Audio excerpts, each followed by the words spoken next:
ఇతిహాసాలు అంటే కల్పిత కథలు కాదు, మనిషి జీవితానికి మార్గదర్శకంగా ఉండే సముద్రాలుగా చూడాలి.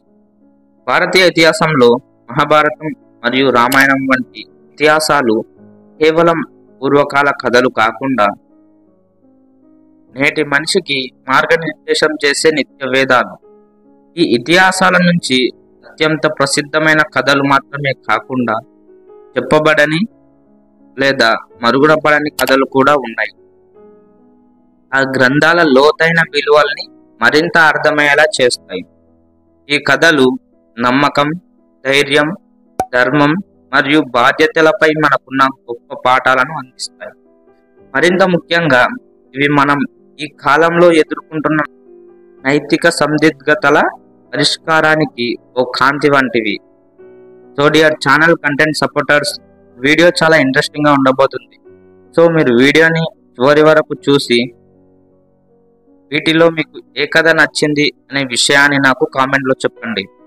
నేను అప్లోడ్ చేసే వీడియోస్ మిస్ అవ్వకుండా ఉండాలి అంటే ఛానల్ని సబ్స్క్రైబ్ చేసి పక్కన బెల్ బటన్ని ఆన్లో ఉంచుకోండి. సబ్స్క్రైబ్ చేసుకుని బెల్ బటన్ ఆన్లో ఉంచుకున్నారు కదా. మన టాపిక్లోకి అయితే వెళ్ళిపోదాం. Let's start about. Hi friends, welcome back to our channel OG world. This is Ganesh. ఏకలవ్యుని కథ. ఏకలవ్యుడు గిరిజన యువరాజు. గొప్ప విలుకాడు కావాలని ఆకాంక్షించాడు. అతను రాజుల గురువైన ద్రోణుని మార్గనిర్దేశం చేశాడు. కానీ అతనిది తక్కువ కులం అనే కారణంగా తిరస్కరించబడ్డాడు. అధైర్యపడకుండా ఏకలవ్యుడు ద్రోణుని ప్రతిమను సృష్టించి దాని ముందు విలువిద్యను అభ్యసించాడు. అతని నైపుణ్యాలు అపారంగా పెరిగాయి. అతను విలువిద్యలో ఒక మాస్టర్ అయ్యాడు. ద్రోణుడు ఏకలవ్యుని యొక్క పరాక్రమం గురించి తెలుసుకున్నప్పుడు అతను ఏకలవ్యుని యొక్క కుడి చెయ్యి బొటనవేలును గురుదక్షిణగా కోరాడు. ఏకలవ్యుని సమర్థవంతంగా అంగవైకల్యం చేశాడు.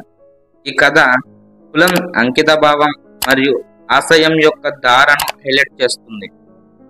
పరశురాముని శాపం. బ్రహ్మణ యోధుడైన పరశురాముడు క్షత్రియులను వారి అహంకారం మరియు దౌర్జన్యం వల్ల శపించాడు. అనేక మంది క్షత్రియ రాజులను చంపిన తరువాత అతని శక్తులను నిలుపుకోవటానికి శివుడు అతనికి వరమిచ్చాడు. అతని కథ ధర్మం యొక్క సంక్లిష్టతను చూపుతూ అధికారం, న్యాయం మరియు ప్రతీకారం యొక్క చక్రాలపై వ్యాఖ్యానంగా పనిచేస్తుంది. విదురుని పాత్ర. ధృతరాష్ట్రుడు మరియు పాండురాజు సవతి సోదరుడైన విదురుడు తరచుగా ప్రముఖ పాత్రల్లో కప్పిపుచ్చబడతాడు. అయినప్పటికీ అతని జ్ఞానం మరియు దూరదృష్టి మహాభారత ఇతిహాసం అంతటా కీలకం. అతను కౌరవులను యుద్ధానికి వ్యతిరేకంగా హెచ్చరించాడు మరియు యుధిష్ఠిరునికి వివిధ విషయాల్లో సలహా ఇచ్చాడు. అతని పాత్ర ధర్మబద్ధమైన సలహా మరియు నైతిక సమగ్రత యొక్క ఆదర్శాన్ని కలిగి ఉంటుంది. గాంధారి అంధత్వం.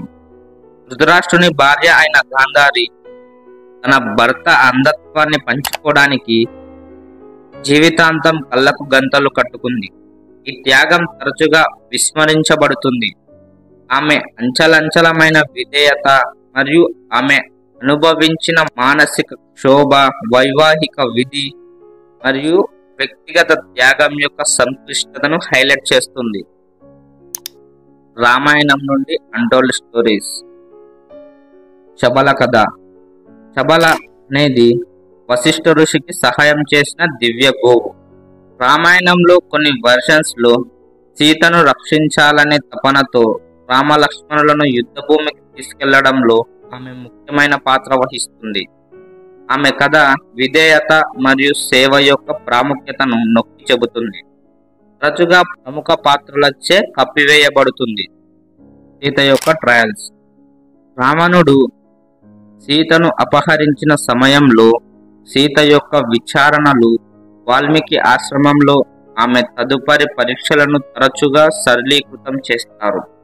ఆమె అంతర్గత పోరాటాలు, స్థితిస్థాపకత మరియు కష్టాల మధ్య ఆమె గౌరవం, ధర్మాన్ని కొనసాగించడంలో బలం ఆమె పాత్ర యొక్క లోతైన అంశాలను అవి మరింత అన్వేషణకు అర్హమైనవి. రావణుడి త్రికోణం. రామాయణంలో రాముడి విరోధి అయిన రావణుడు తరచుగా పూర్తిగా చెడ్డవాడుగా చిత్రీకరించబడ్డాడు. అయినప్పటికీ అతని పాత్రలో శివభక్తి, అతని తెలివితేటలు మరియు అతని విషాద లోపాలు ఉన్నాయి.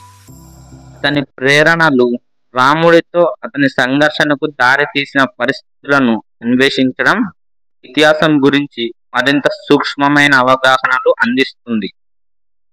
హనుమంతుని పాత్ర.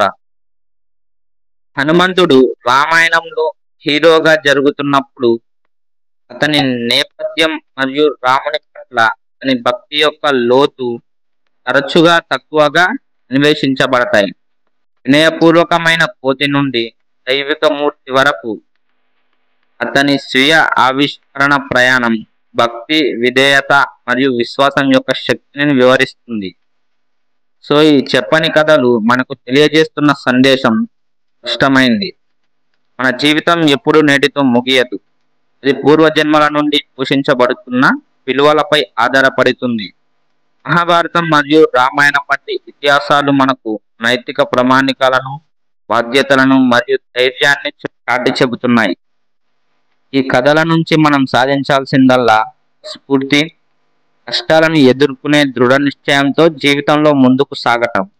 మన జీవితంలో సరళమైన మార్గాల కోసం మాత్రమే కాకుండా కఠినమైన ధర్మ మార్గాల కోసం ప్రయత్నించడం ఎంతో అవసరం. ఈ కథలు మనకు ఇదే గుర్తు చేస్తాయి. జీవిత పాఠాలు ఎప్పటికీ కాలాతీతంగానే ఉంటాయి.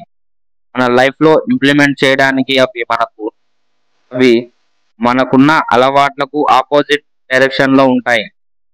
సో తెలుసుకున్నారు కదా, ఈ వీడియోలో మీరేం నేర్చుకున్నారు, ఇక నుండి మీ జీవితంలో ఏం చేంజ్ చేయాలనుకుంటున్నారు, ఎలాంటి అలవాట్లను ఇంప్లిమెంట్ చేయాలనుకుంటారో కామెంట్ చేసి చెప్పండి నాకు. సో ఫ్రెండ్స్, మీరు ఈ వీడియో ఇంతవరకు చూసారంటే మీకు ఈ వీడియో నచ్చిందని అనుకుంటున్నా. So dear channel content supporters, video నచ్చితే లైక్ కొట్టి ఛానల్ని సబ్స్క్రైబ్ చేసుకోవడం మర్చిపోకండి. సో మరో మంచి వీడియోతో మేము ముందుకు వస్తాను. అంతవరకు థ్యాంక్స్ ఫర్ వాచింగ్. జై హింద్.